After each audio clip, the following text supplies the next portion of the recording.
वैसे तो समय समय पर धरती पे उल्कापिंड गिरते रहते हैं, लेकिन इस बार धरती पर उल्कापिंड की बारिश हो जाती है। एक एस्ट्रोनॉट जो सैटेलाइट से देख रहा था कि उसकी फैमिली की जान अब खतरे में है, फिर वो किस खूबसूरत ढंग से अपनी फैमिली की जान बचाता है, ये आपको इस मूवी में देखने को मिलेगा। मूवी टोटली नए कॉन्सेप्ट पर बेस्ड है। मूवी का नाम है मीरा। फुल डिटेल आपको डिस्क्रिप्शन में मिल जाएगी।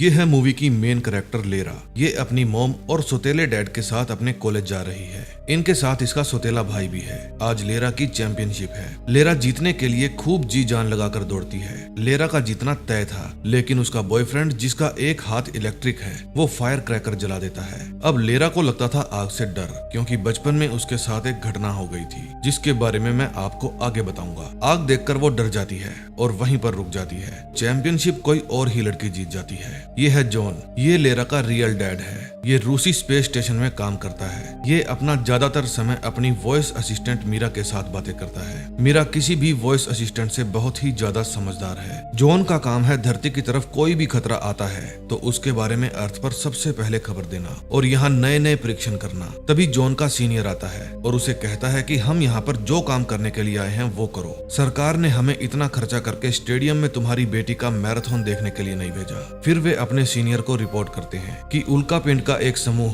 धरती के पास से गुजरेगा। उनसे हमें कितना खतरा है ये अभी स्पष्ट नहीं है। हम आपको समय समय पर रिपोर्ट देते रहेंगे। उल्कापिंड के समूह को पृथ्वी पर से भी साफ देखा जा सकता था। ये नजारा देखने में बहुत ही सुंदर दिख रहा था, लेकिन पृथ्वी पर यह खतरा भी बना हुआ था कि कब ये सुंदर दिखने वाले उल्कापिंड का समूह धरती पर आ गिरे, कुछ पता नहीं है। सुबह लेरा के फोन पर उसके पापा के मैसेज आते हैं कि सावधान रहना, कुछ भी हो सकता है। उसकी मॉम डैड उसके छोटे भाई को लेकर स्कूल छोड़ने जाते हैं और उसके बाद वे अपने ऑफिस चले जाते हैं। तभी घर पर लेरा के फोन और लैपटॉप पर मैसेज आते हैं। जब उसे पता चलता है कि ये मैसेज उसके पापा ने भेजा है तो वो इग्नोर कर देती है। फिर उसके पापा का फोन आता है और कहते हैं बाहर झांक कर देखो और बचो। जब वो बाहर देखती है तो उसकी आंखें खुली की खुली रह जाती है। उल्कापिंड के कारण स्पेस स्टेशन में भी नुकसान हो जाता है। तभी एक उल्कापिंड धरती पर आकर गिरता है। लेरा रूम के अंदर छिप जाती है। फिर वो बेड के नीचे से अपना फोन उठाती है और अपने रूम के बाहर भागती है। जब वो अपार्टमेंट से बाहर जाती है तो देखती है कि उसकी बिल्डिंग के सभी लोग वहाँ से भागकर नीचे जा रहे थे। बाहर उल्कापिंड की बारिश हो रही थी। अब लेरा भी भागकर बिल्डिंग से नीचे जाने की कोशिश करती है। लेरा सिर्फ 15 साल की थी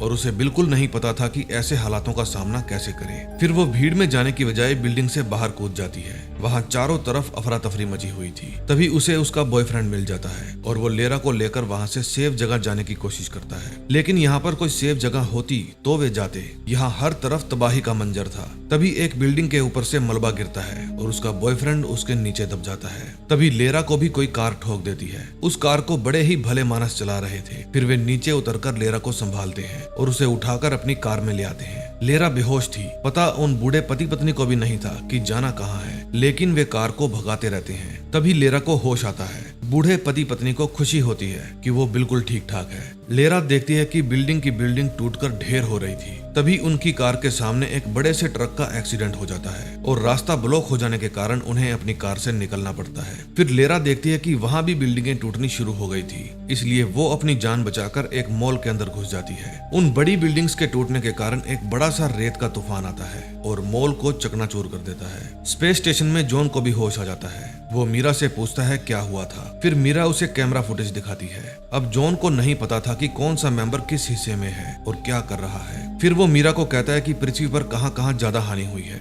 मीरा उसे बताती है कि Bharat, China, Japan, New Zealand, Israel, इनके बड़े हिस्से क्षतिग्रस्त हुए हैं। जॉन की बेटी लेरा भी इजराइल में थी। फिर वो चेक करता है कि पृथ्वी पर शहर के शहर नष्ट हो गए थे। तभी उसके सीनियर की कॉल आती है। जॉन बताता है कि स्पेस स्टेशन को भारी नुकसान हुआ है। वो कहता है अगर जान जाने का खतरा है तो वापिस आने की तैयारी करो। अब उनके पास 3 घंटे का समय था, यानी 3 घंटे बाद स्पेस स्टेशन पृथ्वी की गुरुत्वाकर्षण सीमा में प्रवेश कर जाएगा। फिर वो मीरा की हेल्प से लेरा के फोन का सिग्नल पता कर लेता है और अपनी बेटी को होश में लाता है। लेरा का फोन टूट चुका था और उसमें आवाज भी साफ नहीं आ रही थी। फिर वो पास में ही पड़े एक खिलौने से कनेक्ट करता है। वो एक टेडी बियर था जिसकी आंखों में कैमरे भी लगे हुए थे। इस तरह के खिलौने अक्सर बच्चों की देखभाल के लिए बनाए जाते हैं। फिर वो पूछती है माँ कैसी है। जॉन कहता है तुम्हारी माँ बिल्कुल ठीक है। फिर वो अपने छोटे छोटे भाई के बारे में पूछती है, लेकिन जॉन को उसके बारे में कोई जानकारी नहीं थी। लेरा बिल्डिंग के मलबे में फंसी थी। फिर जॉन बचाव कर्मियों से कनेक्ट करके अपनी बेटी को बाहर निकलवाता है। फिर एक बचाव कर्मी उसे कहता है कि तुम सीधा सीधा जाओ,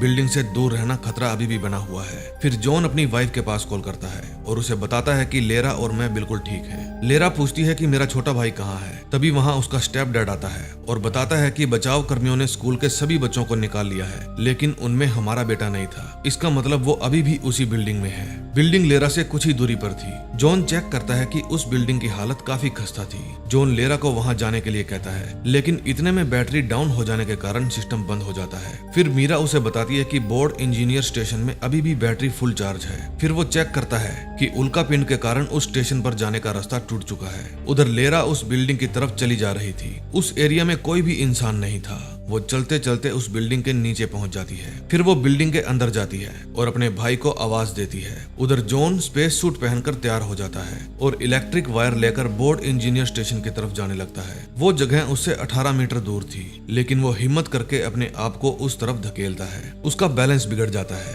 लेकिन फिर भी वो सेफली बोर्ड इंजीनियर स्टेशन तक पहुंच जाता है। उधर मीरा भी अपने भाई की आवाज सुनकर बिल्डिंग के ऊपर चढ़ जाती है। फाइनली उसे अपना भाई मिल जाता है और वो उसको लेकर बिल्डिंग से बाहर आ जाती है। उधर जॉन इलेक्ट्रिक वायर को बैटरी से कनेक्ट करता है। अब ये दोनों स्टेशन सिर्फ एक वायर की हेल्प से ही एक दूसरे के साथ अटैच थे। फिर वो वापस अपने कार्य कक्ष में पहुंच जाता है। वो वापस अपनी बेटी के साथ कनेक्ट करता है, लेकिन वो टेडी अब काम नहीं कर रहा था। फिर वो चेक करता है कि उस बिल्डिंग के आसपास किन किन चीजों के साथ कनेक्ट किया जा सकता है। उधर लेरा बिल्डिंग से दूर भाग रही थी, क्योंकि वो बिल्डिंग गिरने वाली थी और देखते ही देखते वो बिल्डिंग गिर ही जाती है। लेरा को समझ में नहीं आ रहा था कि किस तरफ जाना है। फिर वो बिल्डिंग के मलबे से बचने के लिए एक शॉप के अंदर घुस जाती है। फिर थोड़ा समय वहां पर बिताने के बाद वो वापस बाहर आती है। बाहर चारों तरफ धूल थी और लेरा को एरिया भी समझ में नहीं आ रहा था। तभी लेरा का छोटा भाई कहता है कि शायद उस गाड़ी का हॉर्न हमारे लिए ही बज रहा है। फिर जब वे दोनों वहां पर पहुंच जाते हैं तो उनसे कुछ ही दूरी पर एक और गाड़ी का हॉर्न बजना शुरू हो जाता है। इन गाड़ियों को स्पेस स्टेशन से जॉन कंट्रोल कर रहा था। फिर जॉन उन्हें ट्रैफिक सिग्नल की हेल्प से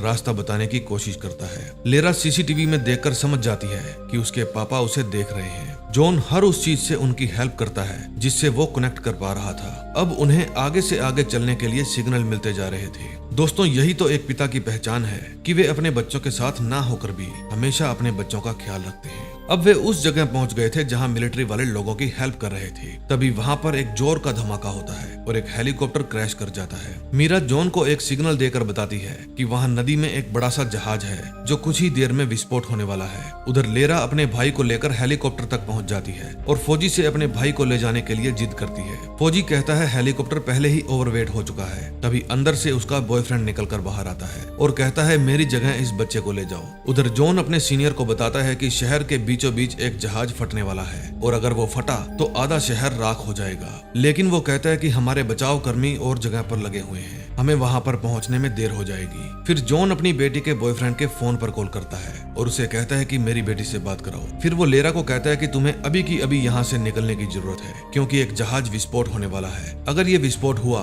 तो आधा शहर उड़ जाएगा। लेरा कहती है हमें सभी लोगों को इस बात की जानकारी देनी होगी। जॉन कहता है मैंने सारी बातों का हिसाब लगा लिया है, समय बहुत ही कम है। लेरा का बॉयफ्रेंड कहता है कि जहाज में आग बुझाने की व्यवस्था होती है और मैंने इसकी पढ़ाई की है। लेरा पूछती है आप उस जहाज में कनेक्ट करके आग क्यों नहीं बुझा देते हैं? जॉन कहता है वो जहाज बहुत पुराना है, उसमें ऐसा कुछ नहीं है जिससे मैं कनेक्ट कर पाऊं। फिर वो खुद उस जहाज में जाने की जिद करती है, लेकिन जॉन उसे वहां से निकलने के लिए कहता है। लेरा गुस्सा हो जाती है और फोन को पानी में फेंक देती है। फिर वे एक नाव लेकर जहाज की तरफ बढ़ते हैं। कुछ ही देर में वे जहाज के ऊपर चढ़ जाते हैं। लेरा अपने बॉयफ्रेंड के पीछे पीछे जाती है, क्योंकि उसको जहाज में जाने के सारे रास्ते मालूम थे। उसने इस टॉपिक पर पढ़ाई कर रखी थी। फिर वे जहाज के अंदर जाते हैं और उस एरिया में पहुंच जाते हैं जहां पर आग लगी थी। आग को देखकर लेरा घबरा जाती है, क्योंकि उसे फायर फोबिया था। फिर वो अपने पापा से बात करने की कोशिश करती है, लेकिन वो टेडी तो खराब हो चुका था। फिर रॉकी उसे ठीक करता है और खिलौने के ठीक होते ही जॉन के पास भी सिग्नल चला जाता है। टॉय के कनेक्ट होते ही लेरा जॉन से माफी मांगती है। फिर जॉन उन्हें फायर कंट्रोल स्टेशन तक जाने का रास्ता बताता है। फिर वे फायर कंट्रोल स्टेशन पहुंच जाते हैं। जब रॉकी उसे ऑन करता है तो कंट्रोल पैनल में स्पार्किंग हो जाती है। जॉन कहता है अब तुम लोगों को ये मैनुअल ही करना पड़ेगा। फिर रॉकी गलती से वहां का गेट खोल देता है जहां आग लगी थी और आग में जल जाता है। लेरा बहुत ज्यादा घबरा जाती है। फिर जॉन उसे कहता है कि घबराओ मत, मत, मेरे पास समय बहुत कम है, जैसा मैं कहता हूँ वैसा ही करो। फिर जॉन रॉकी के हाथ को कंट्रोल कर लेता है और उससे अपनी बेटी का हाथ पकड़कर उसे हौसला देता है। अब लेरा शांत हो जाती है और ये कहकर रोने लगती है कि मुझे आपकी बहुत याद आती है। फिर जॉन उसे कहता है कि हमारे पास समय कम है, तुम सामने पड़ा बॉक्स खोलो